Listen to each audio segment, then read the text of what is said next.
Señor diputado. Muchas gracias, presidente. Muy buenas tardes, diputadas y diputados.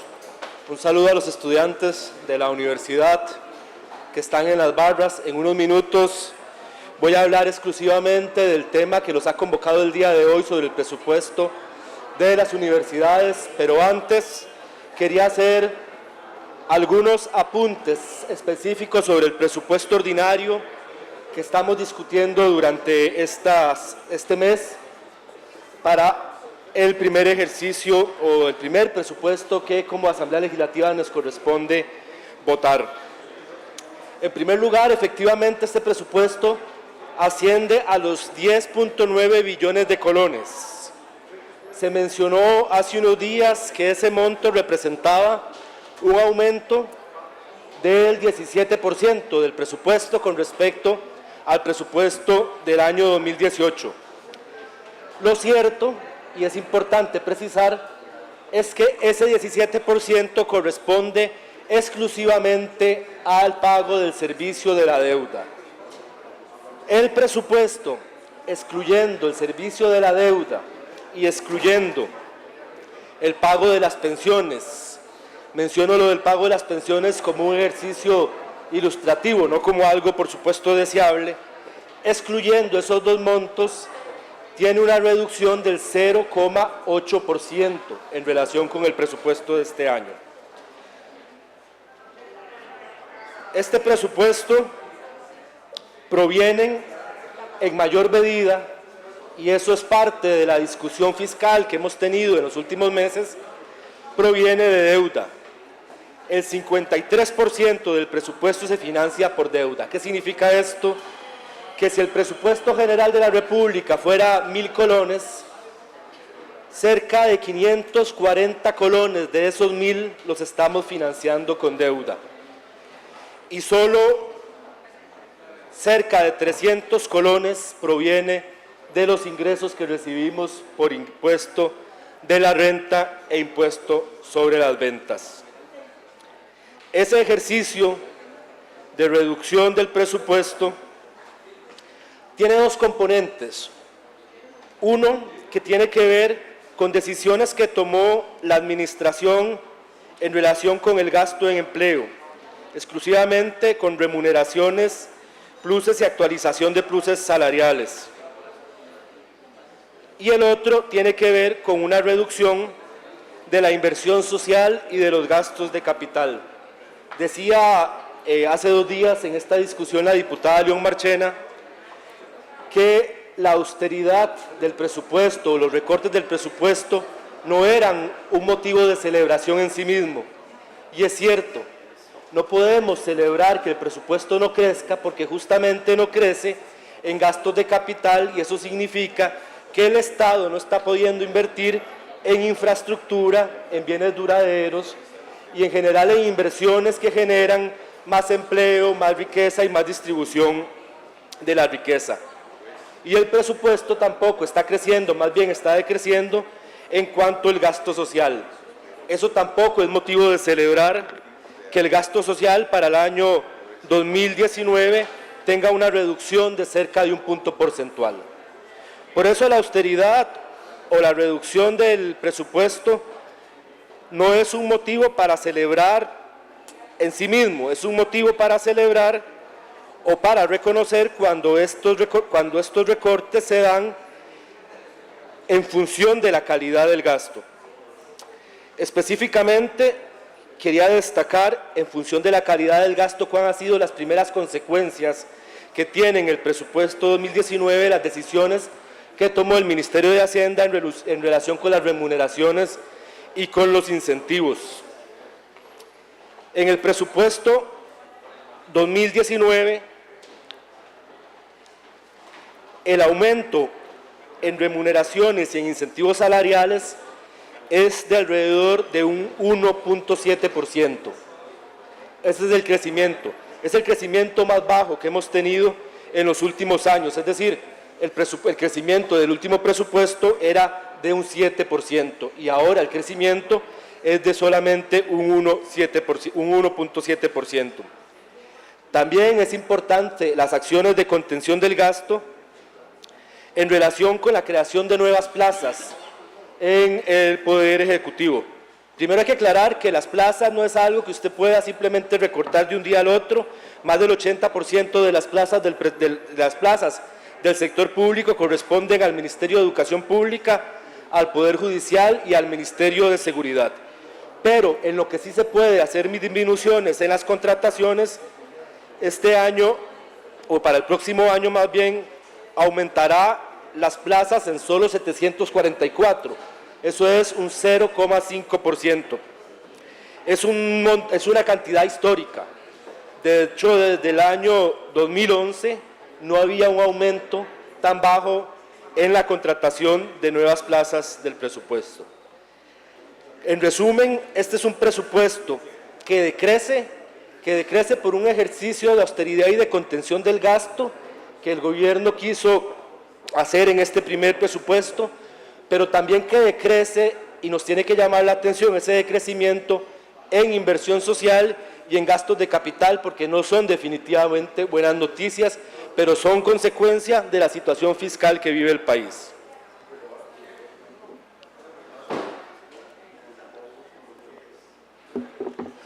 En relación con, como decía, el presupuesto de las universidades y el recorte del FES que se ha discutido en esta Asamblea Legislativa durante estos días. La fracción del Partido de Acción Ciudadana presentó un informe de minoría que tenía como una de las justificaciones justamente el reconocer y el aceptar que el recorte que se aplicó del Fondo para Educación Superior es inconstitucional. Reconocemos como inconstitucional este recorte porque primero supera el límite de inflación y segundo porque no es potestad de la Asamblea Legislativa hacer recortes del presupuesto de las universidades y la única potestad de la Asamblea Legislativa es intervenir cuando no hay acuerdo entre el Ejecutivo y las universidades y no es el caso. Hay un acuerdo entre el Ejecutivo y las universidades y nuestra única potestad de intervención es en caso contrario. Es decir, y este monto también, de acuerdo con la Constitución Política, no puede ser nunca menor que el crecimiento de la inflación. El recorte de los 10.000 millones de colones al presupuesto de la educación es para nosotros inconstitucional. Se ha planteado la posibilidad de una consulta a la Sala Constitucional sobre este recorte. Es una discusión que en la fracción vamos a dar sobre el apoyo a esta consulta, sin embargo, hay que aclarar las expectativas en relación con este recorte. Ya existen antecedentes cuando se consultó a la Sala Constitucional el recorte en aquel momento del presupuesto del PANI. La Sala Constitucional respondió que efectivamente es inconstitucional, pero no revierte la decisión que ya había tomado la Asamblea Legislativa por ser una consulta, es decir, no tiene efectos reales en el recorte. Esto, queridos estudiantes de la U, para aclarar las expectativas, coincidiendo con ustedes en el fondo del tema, pero aclaremos las expectativas de lo que puede implicar una consulta o no, para que pensemos también otras alternativas, la alternativa de las acciones de inconstitucionalidad y la alternativa del presupuesto extraordinario. Es decir, la consulta que podríamos firmar a la Sala Constitucional podría dar la razón en que el recorte es inconstitucional, pero no devuelve esos recursos automáticamente. Así ocurrió también en el caso del presupuesto de PANI, que se falló en diciembre del año pasado.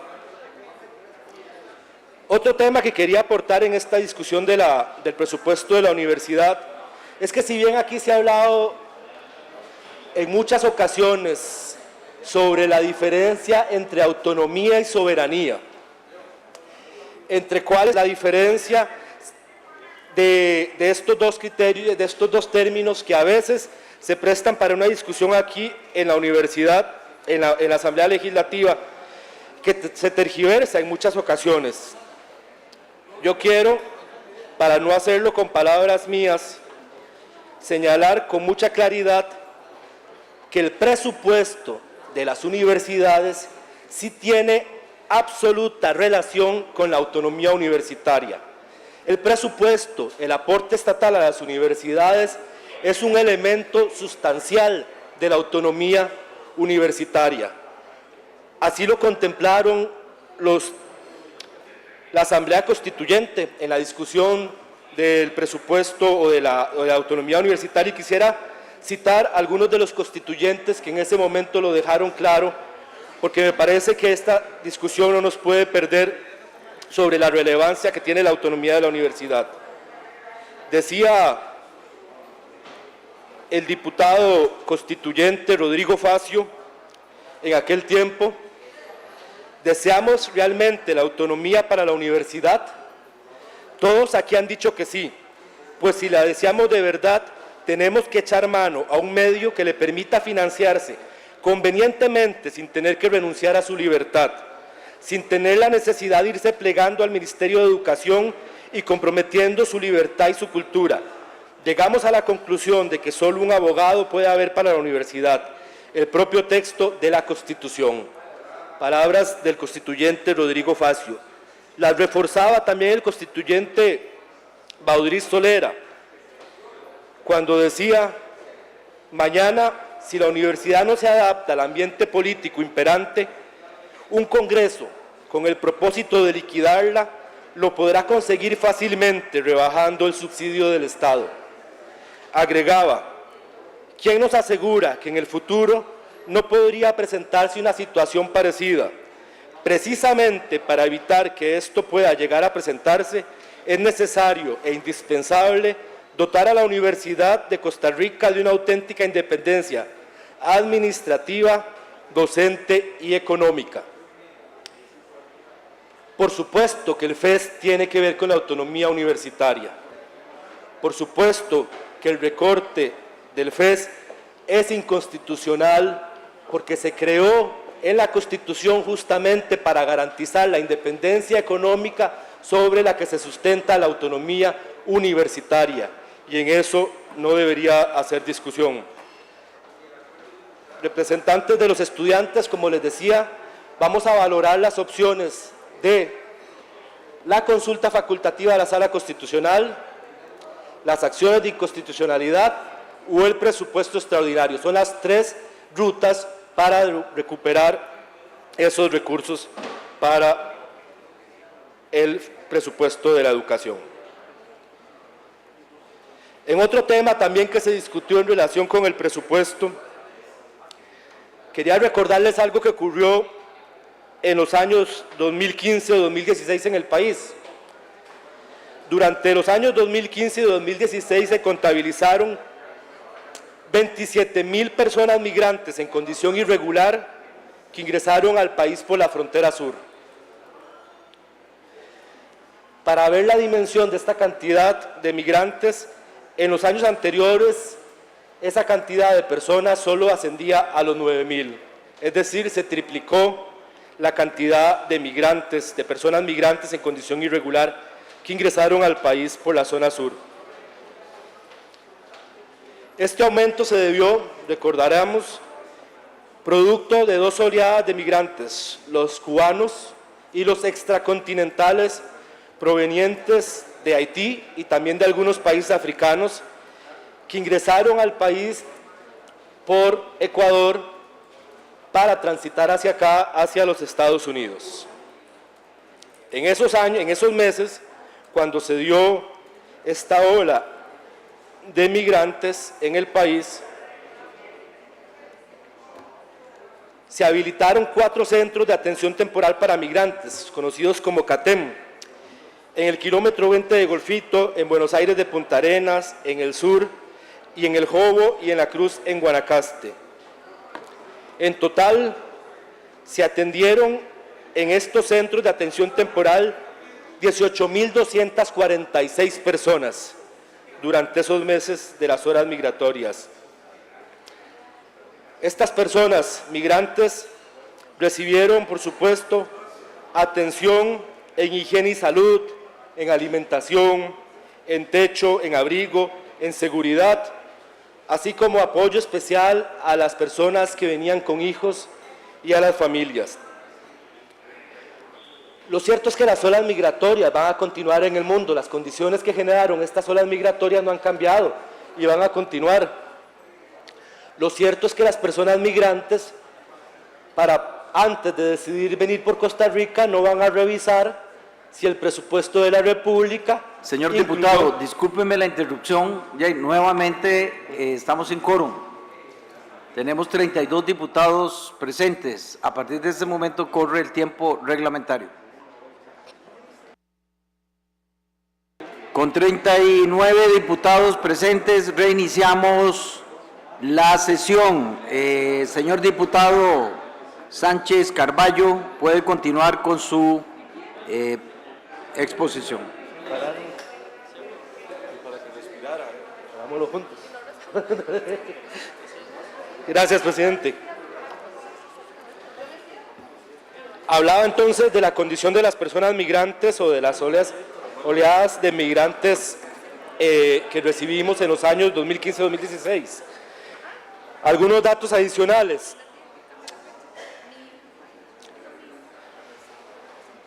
5.500 personas fueron atendidas en esta acción, esto en el caso de los migrantes cubanos que también pasaron por la zona sur, camino a Estados Unidos, fueron atendidos por Migración, la Comisión de Emergencias, el IMAS, Cancillería, el Ministerio de Seguridad, en una acción coordinada, por supuesto, con la sociedad civil, las iglesias locales, asociaciones comunales y otros grupos organizados. Decía que los migrantes o estas olas de migrantes no se van a preguntar si el presupuesto de la República de Costa Rica reservó una partida para atender un centro de atención. Las personas migrantes que huyen por una condición política o económica particular van a venir a Costa Rica. Y Costa Rica va a tener la obligación de atenderles. Tenemos la obligación de atenderles. Y el presupuesto que se recortó para el CATEM del Sur, innecesariamente, ese presupuesto que se recortó, el Ejecutivo tendrá que buscar la manera, y nosotros también, de buscarlo para poder darle una atención a esas personas. Porque las personas migrantes se atienden, en primer lugar, desde un enfoque de derechos humanos, del enfoque que le corresponde a una persona migrante, pero también porque si no atendemos a las personas migrantes, estamos poniendo en riesgo a las comunidades donde están llegando estas personas sin una adecuada atención en salud, en seguridad y en techo. Entonces, este recorte presupuestario, que era innecesario, decía el diputado Viales, que el objetivo fue financiarlos en Sinai. Sin embargo, desde el 3 de octubre del año pasado, la ministra de Salud y el viceministro de Egresos habían dejado claro en esta nota que el presupuesto de los Sinai no estaba en riesgo.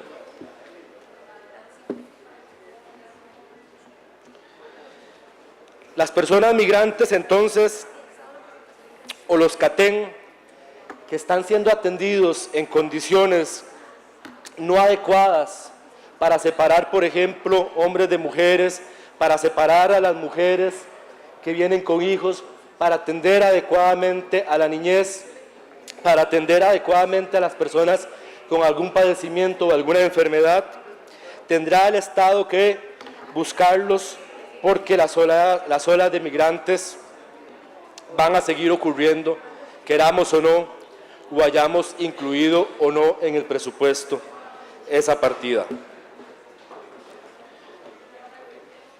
Muchas gracias, presidente.